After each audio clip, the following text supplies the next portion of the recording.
Hello guys, so welcome back to my YouTube channel Educational Quest. This is me Amit खेतवान और आज मैं आपके सामने लेके आया हूँ चैप्टर नंबर 1 क्लास 11th का। जैसे कि मैं आपको बताना चाह रहा हूँ कि ये बहुत क्रूशियल टाइम सबके लिए चल रहा है। क्लास 11th हो, क्लास 12th हो। क्लास 12th का तो मुझे लग रहा है प्री बोर्ड अभी चल रहे होंगे और क्लास 11th का भी अभी कुछ टाइम बाद एग्जाम स्टार्ट होने वाले होंगे, फाइनल स्टार्ट या फिर किसी स्कूल में हो सकता है समर फाउंडेशन जो स्कूल होता है उनमें आपका प्री बोर्ड होगा और विंटर फाउंडेशन में हो सकता है मे बी फाइनल एग्जाम हो जाए कहीं-कहीं पे। तो आप लोगों ने हमारा काफ़ी साथ दिया और देखा है हमने काफ़ी लोग हमारी चैनल को लाइक कर रहे हैं और सब्सक्राइब भी कर रहे हैं। तो मेरा आपसे यही रिक्वेस्ट है कि हमारे चैनल को देखें, लाइक करें। इस चैनल पे हम आपको फ्री एजुकेशन प्रोवाइड कर रहे हैं, बिल्कुल फ्री और कोशिश ये कर रहे हैं कि आपके लिए 11th-12th दोनों का सिलेबस लेके आएँ।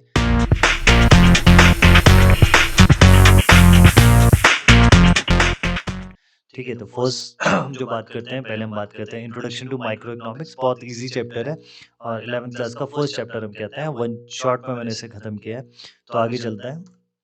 सबसे पहले मैंने आपको यहाँ पे बताया कि what is the meaning of economy and economics, है ना? बेसिकली जब स्टूडेंट आते हैं तो देखते हैं वो कॉपी या बुक या फिर कुछ अपना बुक खोलते हैं तो वो देखते हैं भाई इकोनॉमी भी लिखा है, इकोनॉमिक्स भी लिखा है ना? तो इन दोनों के बीच में डिफरेंस है क्या? पहले अगर जब हम इकोनॉमी की बात करें तो ये इकोनॉमी जो यहाँ पे लिखा है दिस इकोनॉमी, इकोनॉमी मतलब होता क्या है? Economy is the sum total of all the economic activity. It is a system in which people earn their livelihood and live through production, consumption, investment to satisfy their wants. Basically एक चीज मैं आपको बताना चाहूँ कि सबसे पहले economics का मतलब होता क्या है? ह्यूमन के बेसिक वांट्स को पूरा करना और देखना कि ह्यूमन की वांट्स कैसे पूरी होती है और कहाँ-कहाँ पे कमी है और कहाँ-कहाँ पे हमें लोगों को लोगों की वांट्स पूरी करनी है। तो इकोनॉमी एक ऐसा वर्ड है जिसमें बेसिकली हमें ये बताता है कि इकोनॉमी इज सम ऑफ जितनी भी हमारे अंदर इकोनॉमिक्स की एक्टिविटी है, ध्यान देना इकोनॉमिक्स बोल रहा हूँ। इकोनॉमिक्स के अंदर जितनी भी एक्टिविटी आती है, तो इकोनॉमिक्स के अंदर कितनी एक्टिविटी आती है? देखो बहुत सारी। अगर हम बात करें कंजप्शन, कोई भी चीज़ अगर जो हम दुकान से खरीदते हैं, उसे कंज्यूम करते हैं, तो उसे कंजप्शन कहते हैं, ठीक है? इन्वेस्टमेंट मतलब पैसा खर्च करना, है ना? तो इन्वेस्टमेंट। प्रोडक्शन किसी भी चीज़ का नया बनना, ठीक है? तो इन सारी एक्टिविटीज़ को कैलकुलेट जब हम कर लेते हैं, तो वो बनता है हमारा इकोनॉमी। इट्स हम कह सकते हैं economy is a kind of system. ये एक सिस्टम है जो कि क्या देखता है, जो कि क्या बताता है कि जितनी भी हमारी कंट्री के अंदर इकोनॉमिक्स एक्टिविटी होती है, उन सबको जब हम ऐड कर दें, तो हमारा बनता है इकोनॉमी। ओके? तो दोनों चीज़ तो वैसे यहीं पे क्लियर हो जाती है, लेकिन फिर भी हम आगे चलते हैं। हम बात करते हैं इकोनॉमिक्स की, जो यहाँ पे लिखा है मैंने इकोनॉमिक्स।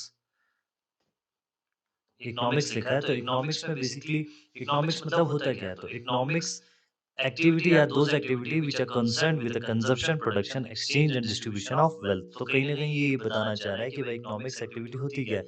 इकोनॉमिक्स एक्टिविटी वो एक्टिविटी होती है जो कि हमें बताती है कि हमें कैसे कंजप्शन करना है। मतलब कंजप्शन को हम इकोनॉमिक एक्टिविटी कहते हैं, प्रोडक्शन को इकोनॉमिक एक्टिविटी कहते हैं, exchange and distribution of wealth. Okay, so अब इस इकोनॉमिक्स को पढ़ने के लिए ये तो इकोनॉमी है। अब हम जैसे हम रीजनिंग करते थे शायद आप कभी जब क्लास बैंक का एग्जाम दोगे या फिर एसएससी का एग्जाम दोगे तो वहां पे आप देखोगे रीजनिंग आपको सब्जेक्ट मिलेगा।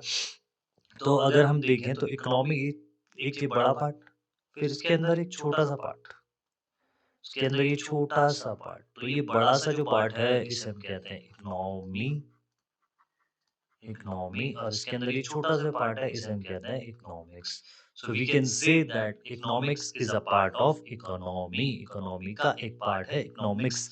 और इकोनॉमिक्स को पढ़ने के लिए हमारे पास दो सब्जेक्ट बताए गए हैं। एक पहला सब्जेक्ट तो है माइक्रो इकोनॉमिक्स जो कि हम क्लास 11th में पढ़ते हैं और दूसरा सब्जेक्ट है हमारे पास मैक्रो इकोनॉमिक्स जो कि हम क्लास 12th में पहली बुक में पढ़ेंगे। ओके, सो माइक्रो इकोनॉमिक्स की अगर जब बात करें deal with individual consumer producer, किसी भी एक इंडिविजुअल के बारे में बात करना, सिंगल मार्केट के बारे में बात करना या सिंगल आदमी के बारे में बात करना या फिर सिंगल फर्म के बारे में बात करना, तो उसे हम कहते हैं micro economics. Okay, macro economics की अगर जब हम बात करें तो macro deals with the economic as a whole. अगर जब हम पूरी कंट्री के बारे में बात करें, लाइक जैसे एग्रीगेट डिमांड, एग्रीगेट सप्लाई। सो 11th वाले बच्चों को शायद एग्रीगेट डिमांड का मतलब समझ में ना आया, तो एग्रीगेट डिमांड का मतलब है हमारी कंट्री के अंदर कितने लोग डिमांड कर रहे हैं, कितनी कंपनीज डिमांड कर रही है। ओके और कितनी कंपनी सप्लाई कर रही है। सो बेसिकली अगर जो हम बात करें एम्प्लॉयमेंट लेवल, ठीक है? एक हाँ, इंडिया का क्या एम्प्लॉयमेंट लेवल है। तो ये बड़ी-बड़ी चीज़ें जब हम बड़ी-बड़ी चीज़ों की बात करते हैं तो उसे हम कहते हैं मैक्रो।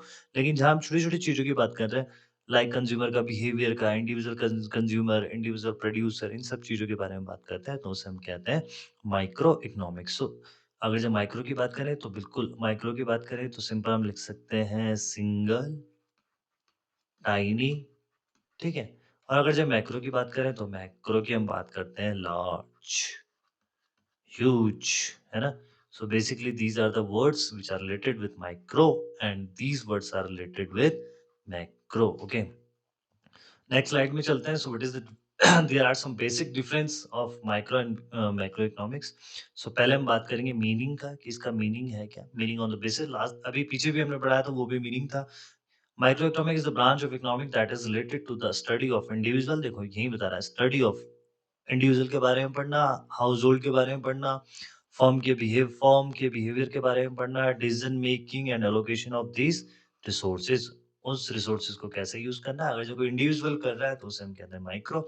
और macro macroeconomic is the branch of economics that deals with the study of behaviour and performance of the economic in total.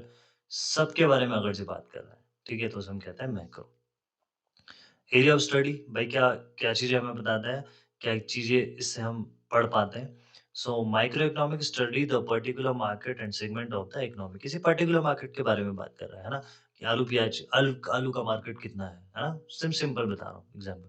Macro economics की अगर जब हम बात करें तो macro study the whole economy, पूरे इकोनॉमी के बारे में बात कर रहा है. That's cover several market segment. ये एक मार्केट के सेगमेंट की बात नहीं कर रहा है, ये बहुत सारे मार्केट के सेगमेंट की बात कर रहा है कि इस मार्केट में बेसिकली क्या चल रहा है. Okay.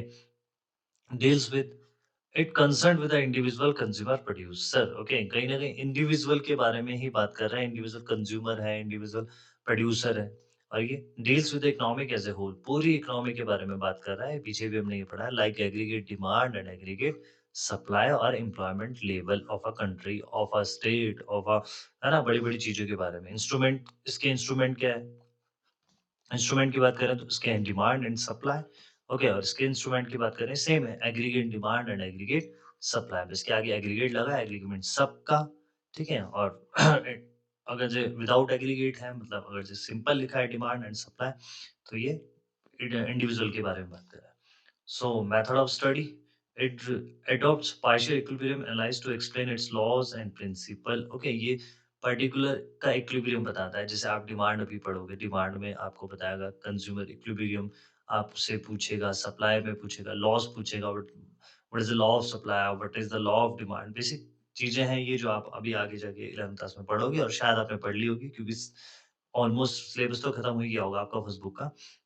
The method of study in the macro is general equilibrium analysis. ये general equilibrium analysis पे बात करता है. जैसे employment level of a country, income of the country, national income है ना.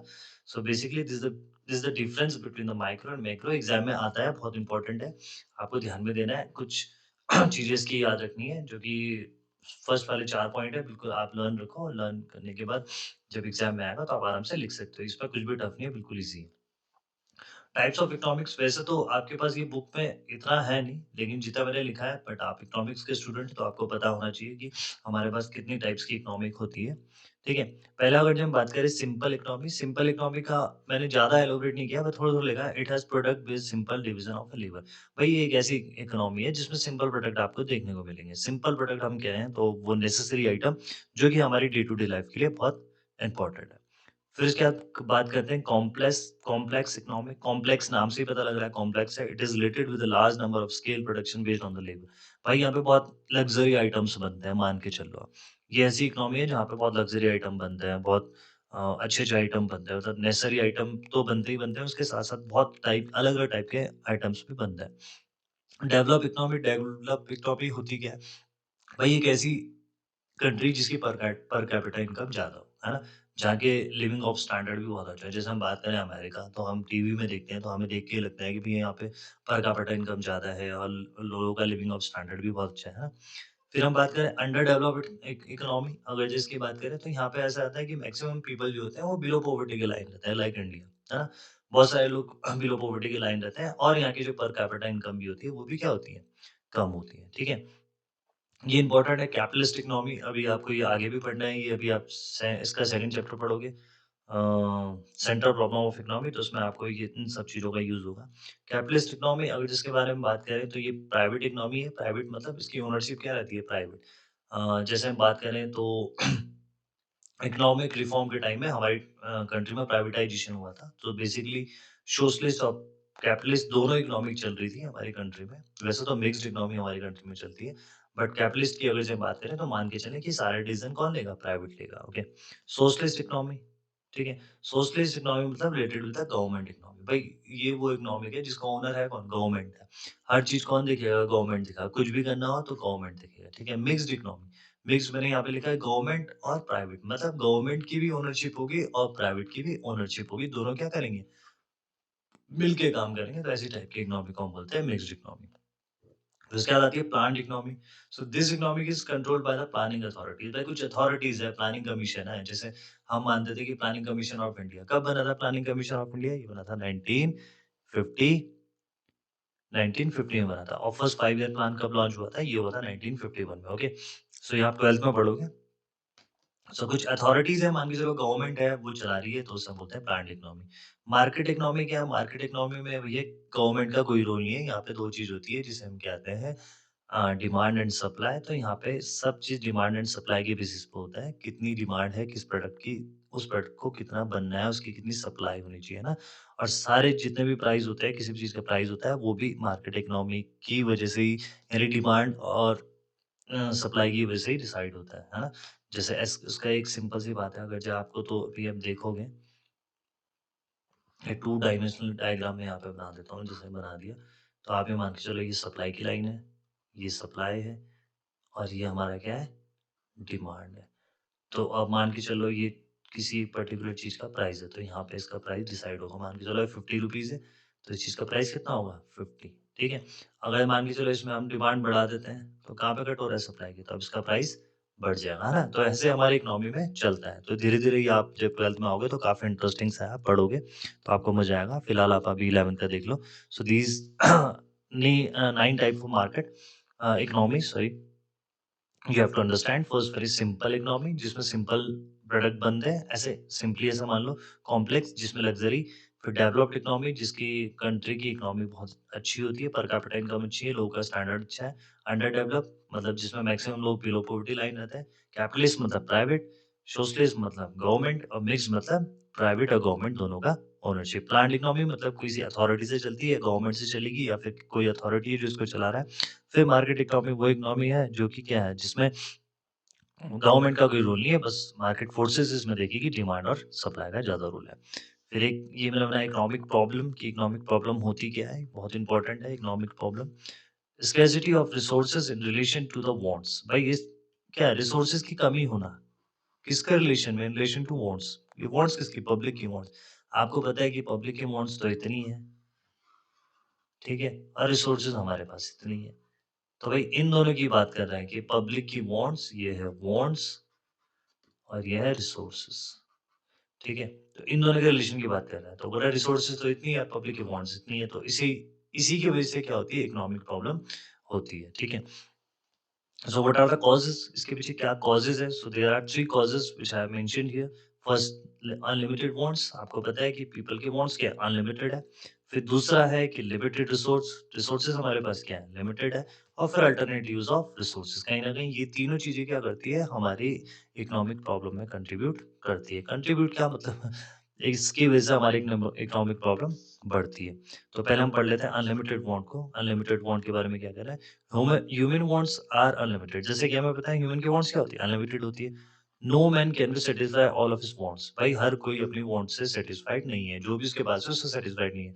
As we satisfy with one another will take birth अगर से हम एक चीज से सेटिस्फाई होते हैं तो दूसरी चीज क्या करती है हमारे मन में पैदा हो जाती है कि नहीं है मुझे ये नहीं है मुझे ये भी चाहिए अब मेरे पास स्कूटी है तो मुझे बाइक भी चाहिए मेरे पास बाइक है तो मुझे कार भी चाहिए ना ऐसा ही होता है ना। एक तो खत्म हो जाती है लेकिन दूसरी बढ़ जाती है। रिसोर्सेज आर लिमिटेड जैसे कि हमें पता है टीवी में रोज आता है कोल पेट्रोलियम इन सब चीजों को हमें क्या करना चाहिए प्रोटेक्ट करना चाहिए सस्टेनेबल डेवलपमेंट करना चाहिए क्यों करना चाहिए because these are the non renewable. पहली तो बात है कि नॉन रिन्यूएबल है और एक दिन ऐसा आएगा जब ये गायब हो जाएगी। तो इसीलिए हमें कहा जाता है कि भाई इन सब चीज़ों को अच्छे से यूज़ किया जाए, ठीक है? सस्टेनेबल डेवलपमेंट किया जाए। क्योंकि हमारे ये सब क्यों होता है? क्योंकि रिसोर्सेज़ क्या है? लिमिटेड है। अब हमारे पास रिसोर्सेज़ लिमिटेड है तो इससे स्कैरसिटी होती है। जब स्कैरसिटी होती है तो इससे चॉइस होती है ना? अगर आपके पास कोई भी चीज़ अनलिमिटेड हो तो आपको चॉइस करने की ज़रूरत नहीं है। आप कुछ भी ले सकते हो, है ना?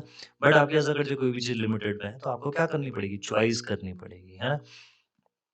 So we know that resources are limited compared to demand of human beings. वह limited resource का मतलब है क्या?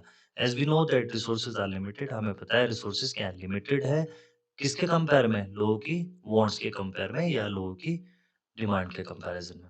Alternate use of resources means causes various economic causes sorry कहाँ से पढ़ रहा हूँ? Use of resources alternate use of various resources causes the economic. भाई आपको पता है कि हमारे पास रिसोर्सेज़ तो है लेकिन उसके बहुत सारे अल्टरनेट यूज़ है। किसी को किस वे में रिसोर्सेज़ चाहिए, किसी को किस वे में रिसोर्सेज़ चाहिए, है ना? तो कहीं न कहीं ये भी क्या है एक प्रॉब्लम है जिससे कि हमारी इकोनॉमिक प्रॉब्लम अराइज़ होती है। तो इकोनॉमिक प्रॉब्लम क्यों अराइज़ होती है? हमारे पास 3 पॉइंट है अनलिमिटेड वांट्स, दूसरा पॉइंट है हमारे पास लिमिटेड रिसोर्स और थर्ड पॉइंट है हमारे पास अल्टरनेट यूज़ ऑफ रिसोर्सेज़। कहीं न कहीं ये 3 चीज़ें हैं जिनकी वज़ह से हमारी इकोनॉमिक प्रॉब्लम अराइज़ होती है। फिर हमारे पास लास्ट जो हमारा एक पॉइंट है जिसे कहते हैं पॉजिटिव इकोनॉमिक और नॉर्मेटिव इकोनॉमिक बहुत इंपॉर्टेंट है ये भी एग्जाम के पॉइंट ऑफ व्यू से। तो कहीं ना कहीं पहले इसका मीनिंग हम देख लेते हैं। It is that science which deals with economic problem as they are. ये क्या प्रॉब्लम अभी चल रही है उसके बारे में आपको बताएगा, है ना? It study the things as they should be, और ये क्या होनी चाहिए उसके बारे में ये आपको बताता है प्रॉब्लम के बारे में। Okay, basis positive statement are based upon the real fact. ये रियल फैक्ट पे बेस्ड है भाई, अभी कुछ काम हो रहा है तो ये गलती हुई है तो ये बता देगा। Okay, normative normative statements are related to the individual opinion, और ये किसी इंडिविजुअल ओपिनियन के बारे में बात करता है। यहाँ पे वेरिफिकेशन की बात करें, positive statement can be verified from the real world. ये रियल वर्ल्ड से वेरीफाइड होता है भाई। कुछ हम अगर जो फाइंड कर रहे हैं तो बेसिकली रियल वर्ल्ड से तो फाइंड करेंगे। Normative statements are idols in the nature, therefore it cannot be verified। तो भाई idols होते हैं, सोच है बस ये केवल, है ना? कि ऐसा होगा, ऐसा होना चाहिए, ठीक है? तो ये केवल सोच है। नीचे अगर जो बात करें तो भाई ये प्योर है, न्यूट्रल है, और अगर जी इस वाले की बात करें तो ये क्या है आपका सजेस्टिव और ऑप्टिमम, ठीक है? तो मुझे लगता है कि आपको ये चैप्टर ईज़िली समझ में आया होगा। इसके बाद वाला चैप्टर है सेंट्रल प्रॉब्लम ऑफ इकोनॉमी, जो कि हम ईज़िली इसी तरीके से आराम से समझेंगे और आपके एग्ज़ाम में आपको बिल्कुल भी कोई भी परेशानी नहीं होगी अगर जो आप मेरे चैनल से मेरा रोज़-रोज़ स्टडी करोगे तो आपको कभी भी कोई प्रॉब्लम नहीं होने वाली है। बेसिकली मैं दोनों चीज़ लेके आ रहा हूँ 11th का भी, 12th का भी। तो आज मैंने फर्स्ट वीडियो डाला है 11th का, ओके? और अगर आपको 12th का वीडियो देखना है तो फर्स्ट चैप्टर और सेकंड चैप्टर का मैंने वीडियो डाला है आपका नेशनल इनकम में, उसमें स्टार्ट करने वाला हूँ। मुझे टाइम नहीं लगा था, बीच में थोड़ा ज़्यादा प्रोग्राम हो गए थे स्कूल्स में, तो इसीलिए मुझे टाइम ही नहीं लग पाया। तो अब मुझे टाइम लगा है, ठीक है? तो मेरा आपसे यही निवेदन है मेरे चैनल को देखें, और आपको अगर जो हमारा चैनल सही लगता है तो इसमें बिल्कुल लाइक, शेयर और सब्सक्राइब करें। ओके, नेक्स्ट वीडियोज़ आपका मैं दोनों लेके आऊँगा, एक तो नेशनल इनकम भी लेके आऊँगा क्लास 12 का, और आपका 11 का सेकंड चैप्टर भी मैं लेके आऊँगा। Okay, okay, take care, bye, good night, see you once again. फिर मिलते हैं आपको नेक्स्ट वीडियो के साथ। Okay, thank you.